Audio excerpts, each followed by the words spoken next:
What's up with these sorry politicians? Targeting of conservative political groups. Veterans left to die while waiting to see a doctor. Federal prosecutors knowingly withheld evidence. Scandals, lies, broken promises. And yet, once people come to D.C., they never leave. Why don't they leave? Partly because some live very well. You can really see the crown molding when you get to the top. All glass walls, ceilings, skylit.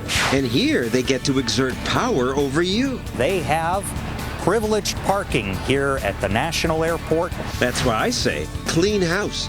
Vote the bums out. But the bums not only spend our money, they rig the system so they stay in power. You think you're untouchable. What would America's founders think of today's Washington, D.C. overlords? That's our show tonight.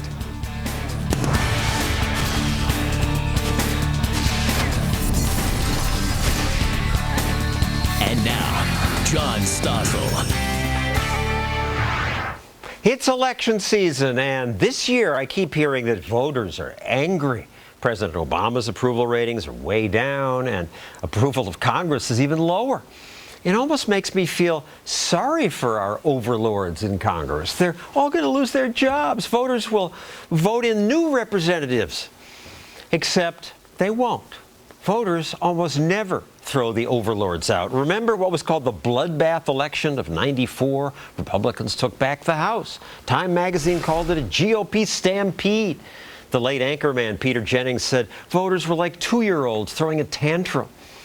And yet in the bloodbath of '94, 90% of Congress was reelected. 90%. Here's a chart of reelection rates over the past 50 years. See any trend there? I don't.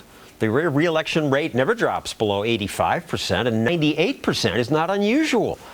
Once in Washington, the overlords are almost never pushed out. But this year, reporters say it'll be different. There's this anti-incumbent fervor. And that's just nonsense, say Hadley Heath Manning of Independent Women's Voice and Matt Kibbe of FreedomWorks. So even this year, it's going to be 90% again? Even this year, I mean, the challenge for anybody trying to change the system is getting voters to know you exist and raising money and breaking through this very complex set of rules written by incumbents to protect incumbency. It's a virtually impossible wall to penetrate. People hate Congress, but they're much less likely to hate their congressmen. And when he says that they rig the system to favor the incumbents, explain that. They have like networks of supporters that... Right. Well, once you're in office, you have network ties, usually with a big party organization, usually with other office holders. You have ties to donors who've helped you in your previous round of fundraising. You can continue that cycle on and on. Money plays a big role, but so do network connections. And even here in the United States, where we don't have kings, we still have political dynasties, people in connected families even. Outside groups, thanks to the Supreme Court, are now allowed to speak about politics via campaign ads. And today, Democrats tell us that kind of spending by outside groups is a threat to democracy. Harry Reid calls it dark money that's threatening to tear apart the fabric of democracy. They introduced a constitutional amendment that would allow Congress to limit political campaign spending again. An amendment to the Constitution is necessary to allow meaningful campaign finance rules. But all of this money is suffocating the airwaves, suffocating the voices of the many. Suffocating the voices of the many. Big money. They're trying to paint the Republican Party as the party of the rich. But Democrats, let's clear the air. There's a lot of big money on both sides of the aisles when it comes to politics. They want to silence those other billionaires. But so why do they want this constitutional amendment? Well, they want to rig the system so that their donors are still able to give, whether that's labor unions or people who typically support Democrats, but they want to silence the opposition. And they probably won't get that. It's hard to pass a constitutional amendment for good reason. That's right.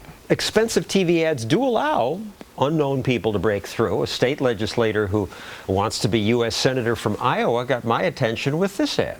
I grew up castrating hogs on an Iowa farm, so when I get to Washington, I'll know how to cut pork. I like that idea, and she's backed off from that now, but that's Joni Ernst, who is leading in the race in Iowa. Thank goodness for money, outside money. That's right. I like more money, I like more competition, and I like simple, transparent rules that are equally applied across the board. The problem with campaign finance regulation is it allows for an insane amount of discretion amongst the regulators, so they can pick and choose who is punished for what, and it's really just a way to control. So the insider says, yeah, this is okay, but you outsiders are not. Yes, and that's exactly what Lois Lerner did to all of the Tea Party groups. The same is used in campaign finance. So on my Facebook page, a lot of people said they want term limits. Why don't we have term limits? I think that's a good way to rotate people out of office, put fresh faces into office, people who have spent more of their lifetime doing... Congress won't vote on it, won't pass it. Some states have. And it causes more turnover. And the data do show that the longer they stay in office, the more they spend. The ultimate job of our legislators is to uphold the Constitution and fulfill the constitutional duties of our legislature. Oh, but come on, that's just old stuff. When they have mission creep and they get so far outside of their important duties of passing a budget and doing basic legislative duties for the American public, that's when we see more money flooding into politics. That's when we see more people attached to the power that being in a public office can bring. Thank you, Hadley. Thank you, Matt. One reason America's politicians fight so hard to stay in office is that they are a little like overlords. They get privileges that you and I don't get. The Senate, for example, has a senator's only barbershop. I once asked Kennedy, host of The Independents, to check it out. You can also get manicure, little waxing. The Senate barbershop loses about $350,000 every year. Maybe that's why they didn't want Kennedy taking pictures. You can't film inside. No? No. The House once had a subsidized barbershop too, but the Gingrich Republicans privatized it. Now it doesn't cost taxpayers any money. Pete Sepp of the National Taxpayers Union explained why the Senate hasn't done the same. The sergeant-at-arms here keeps saying, I'm going to get to it, I'm going to get to it. Part of the problem is some very expensive legacy employees getting paid $70,000, $80,000 a year. Another thing Congress gets is an exclusive subway system. That's so lawmakers can be whisked from their offices to the Capitol and back. The train's often empty, but it still costs you millions. And at Reagan Airport, congressmen get their own parking lot. Hi. Kennedy tried to park there, too. Can I park here? No, ma'am, you can't. You can park in the garage. After all, she's not an overlord. How much do the overlords in your state spend on themselves? A website called openthebooks.com lets you put in your zip code and track what your representatives do. It's run by Adam Ajewski. He tries to keep track of the more secretive ways that the overlords spend our money. That's a good thing you do that. And I should disclose that no longer does the Senate barbershop give manicures, so things got a little better, and they don't lose as much money as they used to.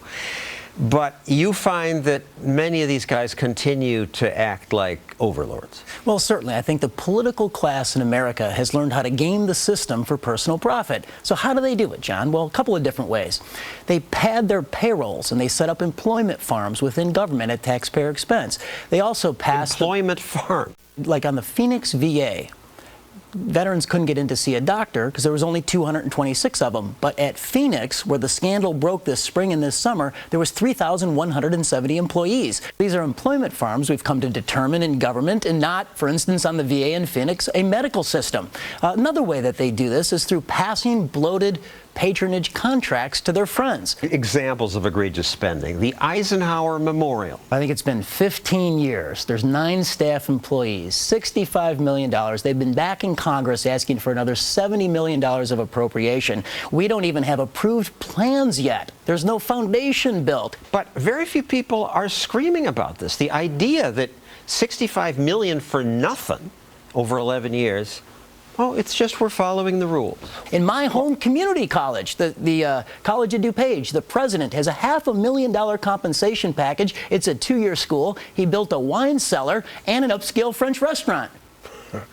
And I was surprised to read in Massachusetts that the governor was going to spend $9 million renovating his office. And I thought, this has to be a typo. I checked it out. It's not a typo. $9 million.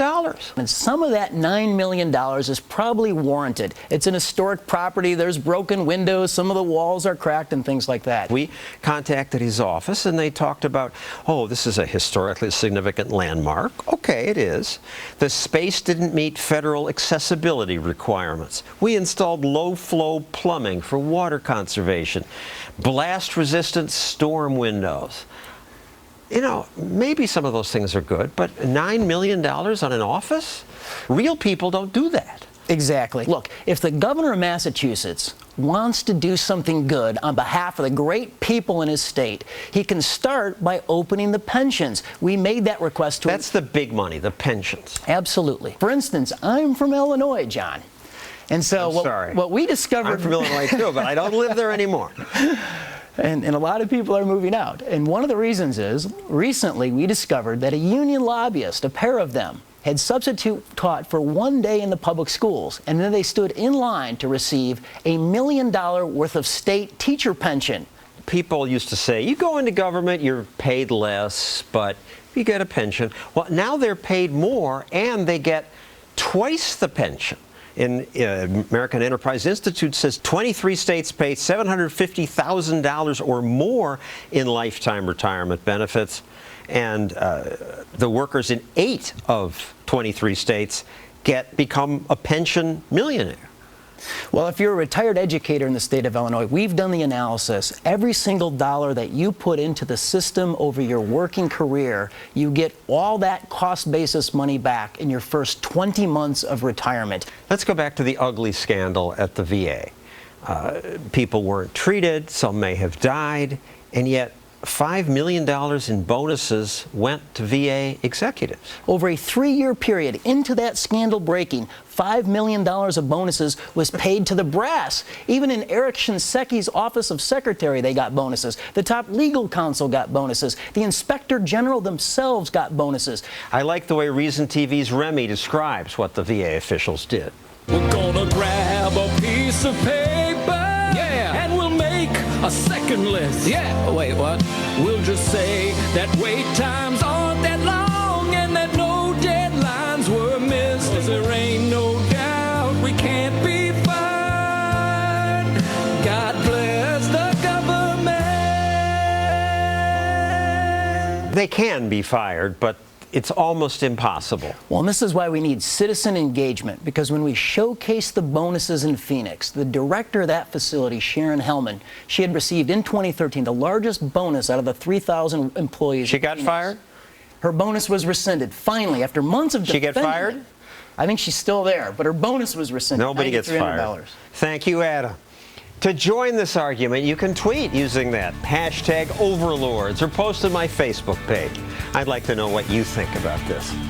Coming up. This is why people think libertarians are. Ann Coulter will explain why she wants to drown me. And also the ultimate bullies, federal prosecutors who torture people and cheat to do it.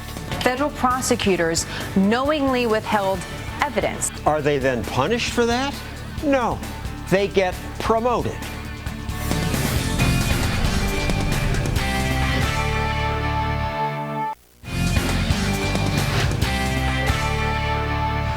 We're getting rid of regulations that don't work? Ha! He says that every few years. I so wanted to believe him when I heard it the first time, but he never does it. It's not just President Obama. None of the overlords do it. President George W. Bush, who people called a deregulator, actually hired 90,000 new regulators. It's always more. Here's a graph that shows the increase in pages of federal regulations. Today there are 175,000 pages of rules that all of you are supposed to obey. And that's what 175,000 pages of rules looks like. Have you read all those to make sure you're not breaking the law? Of course not. And yet any of them could get you into trouble. And this is just what the federal overlords impose. States and local governments have more rules. Susan Dudley was in charge of President Bush's Office of Regulatory Affairs, and she's the author of the book Regulation. You didn't get rid of many regulations, did you? No, I didn't. Why not? The pressure to regulate is intense. That's what regulators do, and we never look back to see whether it's working or whether there are things we could remove from the books. And we get more regulations because of an evil partnership some people call, one economist named it, Baptists and bootleggers. Explain. Bootleggers of the 20th century South who benefited from the ban of liquor sales on Sundays. But they couldn't get politicians to ban it because it would put money in their pockets. So instead they relied on the Baptists, who also favored the Sunday bans for moral reasons. And you see that again and again, this bootlegger Baptist. And that's how we get things like the ethanol subsidies. Ethanol regulations are a perfect example. It's been shown to be harmful to the environment. It raises food prices, hurting people domestically and internationally. And even the environmentalists have wised up to this. They've now wised up to it. So the Baptist argument is a little different now. It's that, well, it's protecting American farms in a way of life. The Baptists in this case are the environmentalists, and the business side are the ethanol producers and the farmers. It's the corn and soy farmers that benefit. In fact, the Today Show recently ranked Des Moines, Iowa as the richest city in the nation. Really? Yeah. Today Show. Energy efficient appliances. Sounds good. Save people electricity. When we go in to look at the two dishwashers, one costs a lot more up front, and they say, but it's better, it'll save you money over the long run, and we choose the cheaper one because we make some trade-offs. Well, the way they can avoid that is they ban the cheaper ones, and now we all have to buy the more expensive. So the manufacturer, who had the fancy machine that was expensive and nobody wanted, gets together with the environmental zealots, and they get a law. You actually might want a toilet you don't have to flush twice, or a dishwasher that gets your dishes clean. And the regulations keep coming. Now we have e-cigarettes, which may be a great way to help some people quit. But the busybodies are piling right on. Yes, FDA is proposing standards for e-cigarettes that would regulate them like other cigarettes, even though it would seem that the health benefits, not only for the smoker, because all the carcinogens aren't there in the e-cigarette, but also the secondhand smoke isn't there. But it's new, and it might hurt some people. It frightens people. And then the overlords bring us the stupid rules, like it's illegal to own a small turtle. Yes, turtles under 4 inches, you might put them in your mouth and get salmonella. Therefore, they're banned. That's really the FDA's rationale. You'll put it in your mouth. Yes. Yeah. Why would you put it in your mouth? Wouldn't you think if you put a turtle in your mouth, you get what you deserve? And until last year, the regulations said that they would come and kill your turtle if it was under 4 inches. Okay, then there are confusing regulations. The FDA regulates frozen cheese pizza, but the Agriculture Department regulates pepperoni pizza? Yes, meat pizzas are regulated by one agency and cheese pizzas by another. And you may not have realized that your pizza has identity standards. In order to be called something, it has to pass approval of these agencies. And this allows the overlords to lawyer up and spread work to all their colleagues. You know, it's complicated because they're from age-old statutes. And so they just accumulate, and often the accumulation doesn't make sense, and it goes back to your pile of regulations. They almost never go away. They're encrusted like barnacles. They keep adding more. Speaking of old ones, people with type 1 diabetes are not allowed to drive commercial vehicles across state lines without getting special permission from the Department of Transportation? Yeah, that's right. So you can't take your cupcakes across the state line to a bake sale. Well, if they have diabetes, they shouldn't have. In a commercial vehicle, yeah. But there are 3 million people with type 1 diabetes. And the treatment, the controls for diabetes have changed so much since those regulations were written. But the regulations are still there, and we have to live with that. Thank you, Susan Dudley. Coming up, Ann Coulter says we libertarians are wimps. You want to suck up to your little liberal friends and say, oh, but we want to legalize pot.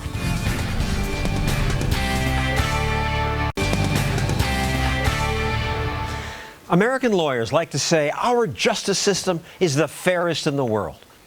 If that's true, I pity the rest of the world.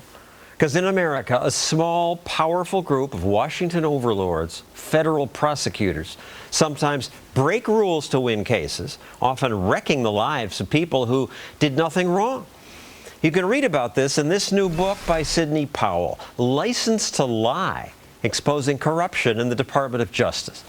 She writes that overzealous, ambitious, narcissistic, and dishonest prosecutors destroy innocent people by deliberately withholding evidence they knew contradicted their cases. For example, remember the Arthur Andersen accounting firm? 80,000 people worked there. But they lost their jobs after the government claimed Andersen partners helped Enron commit accounting fraud. The prosecutors claimed the employees destroyed evidence once they saw the government was coming to investigate. Andersen shipped off nearly 2 tons of documents for shredding. A year later, the Justice Department won a conviction against Andersen for obstruction of justice, and the company was ruined. It was. The whole company. Instead of charging the individuals who allegedly destroyed evidence, but that might have taken more time, more trials, that might have gotten less publicity, they instead indicted the whole company. And once indicted, Andersen lost most of its clients. Publicly traded companies aren't even allowed to do business with a company under criminal investigation. So Andersen went out of business. The prosecutor's purpose, says Powell, was to chill resistance from any other company that might dare resist the feds. Cooperate or we will destroy you. And this was necessary, they said, because shredding documents is a crime that attacks the justice system itself by impeding discovery of the truth. Well, maybe. But who actually hid the truth? The prosecutors, writes Powell. Despite the prosecutors' claims about shredded documents and obstruction of justice, Andersen had, in fact, saved its documents and produced them to the government. Powell says the prosecutors simply lied. Once that was revealed, the Supreme Court overturned that conviction. Too late, 80,000 people lost their jobs. So were the prosecutors then jailed, or at least punished, disbarred? No. The overlords protect their own. Believe it or not, they were promoted. Next, they accused 4 Merrill Lynch executives of fraud for falsifying Enron's books. The government lawyers told the media that Enron conspired with Wall Street bankers to carry out a sham transaction. 4 Merrill Lynch executives got jail sentences, 3 to 4 years. Powell writes that the government never alleged anything that actually constituted a crime by Merrill Lynch execs. Instead, it cobbled together parts of different statutes to make up some new kind of new crime that didn't even make sense. And sure enough, an appeals court tossed most of the verdict, and the Merrill executives were released. But that was after they'd spent a year in jail. That led Paul Camerall of the Washington Legal Foundation to say this. We hope that this decision will send a strong message to the Justice Department to stop this kind of abusive prosecutorial misconduct. You would hope, but it didn't. The prosecutors next went after Republican Senator Ted Stevens of Alaska. Today, it all came crashing down for Senator Ted Stevens. A federal jury here in Washington found United States Senator Ted Stevens of Alaska guilty on all counts. 7 felony counts of making false statements. Senator Stevens accepted gifts. Senator Stevens, said the prosecutors, got $250,000 in gifts from rich donors and never reported that. I really believe that I have not done anything is wrong. And it turns out that he may not have done anything wrong. For example, he did not get $250,000 in gifts. One explosive report today detailing alleged misconduct by the Justice Department in the corruption case against the late Alaska Senator Ted Stevens. The report is alleging that federal prosecutors knowingly withheld evidence. There was clear and intentional misconduct by prosecutors in that case. The Justice Department's own review found the prosecutors had hidden evidence, and a witness lied under oath. A judge threw out that conviction, too. So were the prosecutors then punished for their misdeeds? No. The lead Stevens prosecutor, Matthew Friedrich, left for a higher-paying job at a private law firm. The director of the Enron task force, Leslie Caldwell, became an assistant attorney general at the Justice Department.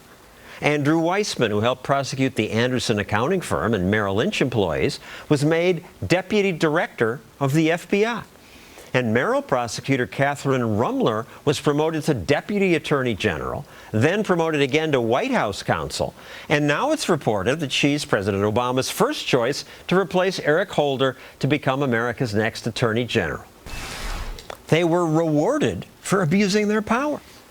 Government prosecutors always have an advantage anyway. They have endless time and almost endless money. If they sue you, you have to stop your life and spend probably all your savings on lawyers. You never know when their attack might end, and if you did fight all the way to trial, you still might lose. So most everyone settles, even those who think they're innocent. Unless you're very rich, you can't afford to fight the feds. If they want you, they'll probably get you. And then they may get promoted, even if they lie. We invited prosecutors Friedrich, Caldwell, Weissman, and Rumler to reply to the charges laid out in Powell's book, but they did not respond. Next, life is good for our overlords in Washington, D.C. Today, most of America's richest counties surround the Capitol. More excess of our imperial overlords next.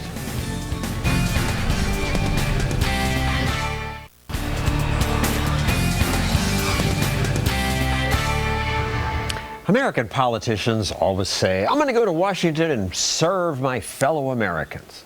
They call it public service, but that's not what I notice when I look at how they live. Upon first entering the home, you have this incredibly gracious staircase. Washington's real estate market is hot. You can really see the crown molding when you get to the top. There are lots of expensive homes here. Beautiful gourmet kitchen, culinary delight. All glass walls, ceilings, skylit. This home is a steal at $2.8 million. $2.8 million is a steal, he says, because our real estate market has been relatively recession-proof. And why is that? Because government is its main industry. We continue to have one of the lowest unemployment rates in the country. Because government keeps growing. So much so that today, for the first time, most of the richest counties in America surround Washington, D.C. The rest of America had a housing recession. Everybody else, housing prices went way down, not in Washington. Historian John Steele Gordon says D.C.'s special because the people who control the government and get to tax you live here. They move there and they like it there. Lobbyists, politicians, government contractors. There's a reason they go there and stay there. Consider where they work. The architecture's grand. Many office buildings resemble palaces. It's very much like Versailles before the French Revolution. The whole French nobility, they spent their lives in Versailles, and they didn't know much about what went on outside that world. And that's what happens in Washington. People never leave Washington. Congressman Alan Grayson lost his seat, but then ran again and won. Grayson says if there is royalty in America... It's not the congressmen, it's the lobbyists. The lobbyists are the royalty of Washington, D.C., and who made it that way? You congressmen made it by passing all these laws. The bill is passed. If you have a big government, there's more money to fight over. There is that argument, but I'll tell you that the real royalty is not in Washington, D.C. It's on Wall Street, he says, and there is lots of money here, but there's a big difference. In the private sector, if you can find a way to cut costs, you're a hero. If you can find a way to cut costs in the bureaucracy, you're a goat. They measure success by the size of their budget. Right. And the big budgets give the special interests reason to invest in D.C. And invest they have. Unions say teachers are underpaid, but their union sure looks rich. This is their headquarters building. We're told it's worth $100 million. Its atrium is called an environmental oasis. It's certainly impressive, but they didn't want us to take pictures of it. We can't just take a picture of the beautiful atrium? They told me to wait outside while union officials debated whether we could videotape. You needed something? We've read about the beautiful lobby, and I'd like to show it to the viewers. It's like they're sucking money from the rest of the country and building palaces for yourselves. I've been to the NEA's building. I didn't feel that way at all. Have you been to any mall in America in the past 20 years? Yes. Okay, isn't it more grand? No. Well, I would have to disagree. Back outside the NEA, I was passed from one official to the next. Andy, will you find out a little bit more about what's going on? Okay. Well, I'm going to have to check. to see what I can... He went back inside for a while, and finally, the ruling came down. No? Okay. Thank you. Is there a reason?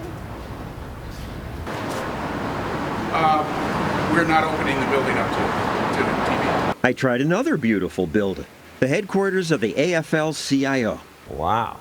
The murals made of marble, glass, and gold. John Stossel with Fox News. I wanted to take a picture of the beautiful lobby. At least they let me wait inside. I had plenty of time to think about the 12,000 active lobbyists now working in Washington. They're smart to be here since Washington controls so much. But this union doesn't want you to see what they've got. I've been notified by our legal department that we're not, because of the estate of the mural, we're not allowed to do that. So The estate wouldn't allow it. Oh well. Thank you. The bottom line is that Washington, once a sleepy, part-time home for politicians, now resembles Versailles. Power brokers work in buildings that look like palaces. And after work, they go home to castles. It overlooks the pond. The property's on 5 acres. Beautiful shower. And his and hers water closets. It all helps one understand why people spend millions to win jobs here. And then, Once people come to D.C., they never leave. Coming up, Ann Coulter will explain why she wants to track me down and drown me. She won't have to track me down. I'm right here. This is why people think libertarians are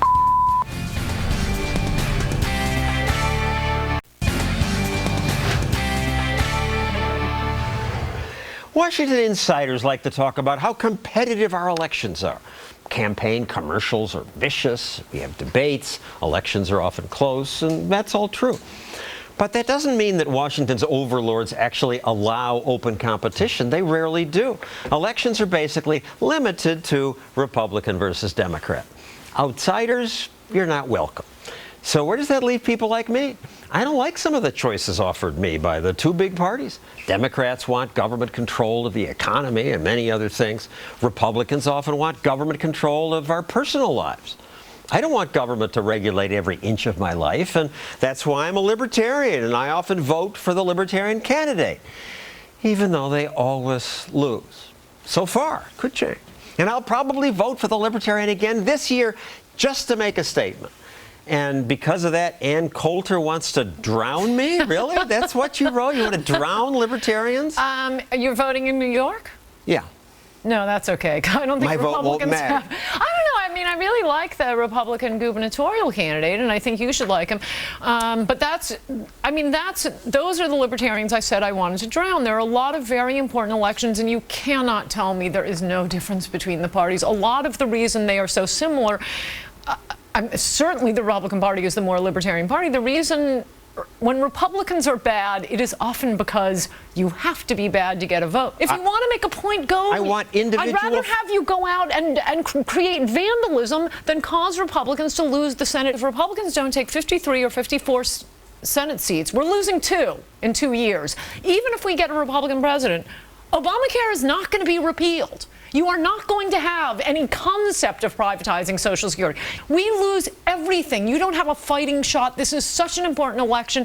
And Democrats don't have to put up with this nonsense. They don't have their equivalent of the Tea Party or libertarians. When Greens run, they run in states like New York or California where their vote, it doesn't make a difference. If you're a libertarian in Mississippi or Utah, fine. I will not waste my time flying out to drown you.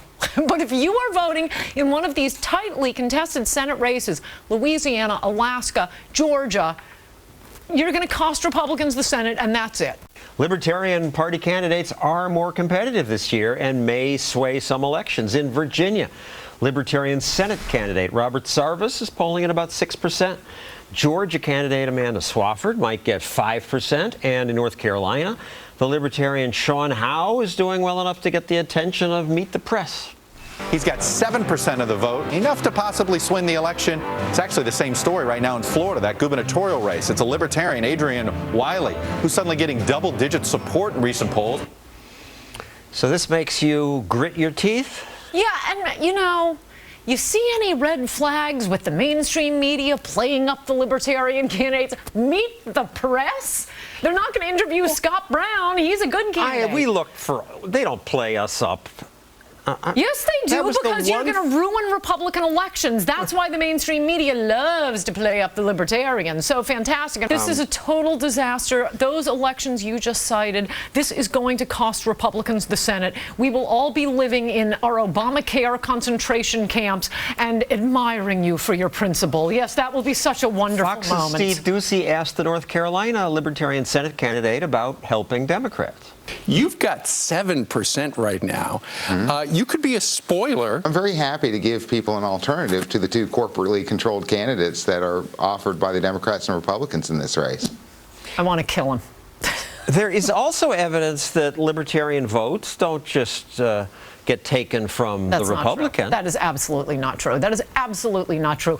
Well, Here's a Washington Post story. That doesn't mean it's true. Yeah, of course. It means it's not true. The Virginia governor's race, Terry McAuliffe beat Ken Cuccinelli, and the Libertarian got 6% of the vote. Some Republicans groused that his presence on the ballot hurt Cuccinelli, but the reality is it didn't. The exit polls show without Sarvis, McAuliffe would have won by about the same margin. Some Libertarians stay home, and ridiculous. Some would have voted for the Democrats. No, this is ridiculous. This is like saying Ross Perot didn't cost George Bush the election. Everyone knows of the two parties which one is closer to the Libertarian. Influence the Republican Party. Run in primaries. Do not be the spoiler to hand the United States Senate, the entire government, over to Democrats, whom I promise do not share a single principle with you. But if I vote for Republicans, I'm supporting the war on drugs, the war on most everyone around the world, the military-industrial complex, farm subsidies, talk of spending cuts, but we get Medicare Part D. I agree with you. Influence the Republican Party. We can at least influence them. You have no influence on the Democrats. With them, it is big corporations and big government working hand in hand to screw the rest of America, and things are getting completely out of hand right now. You have no shot with the Democratic Party. Run in primaries, Libertarians.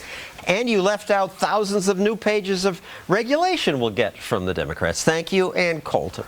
Coming up, oppressive as Washington's overlords may be, we should be glad we live here in America, because other places are much worse. Pol Pot killed anyone he considered an intellectual.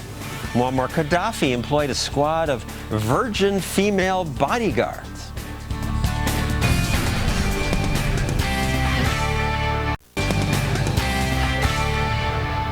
The least productive Congress in American history.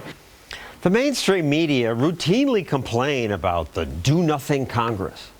But why? We're better off with a do-nothing Congress, or at least a Congress that does less. Much of what Congress does in the name of solving problems takes our freedom, increases spending, and ends up creating worse problems. I'm happy when we have gridlock. Americans often say they want bipartisanship, but again, why? Bipartisanship brings us some of our worst laws. People say that they hate Congress, and they are right to hate Congress. It's filled with pandering opportunists, and when those opportunists get together in bipartisanship, they pass awful rules. Last year, Congress repealed the law that prevented them from trading stocks based on inside information. That vote, where they feather their own nest, was unanimous. Without objection, the bill is passed.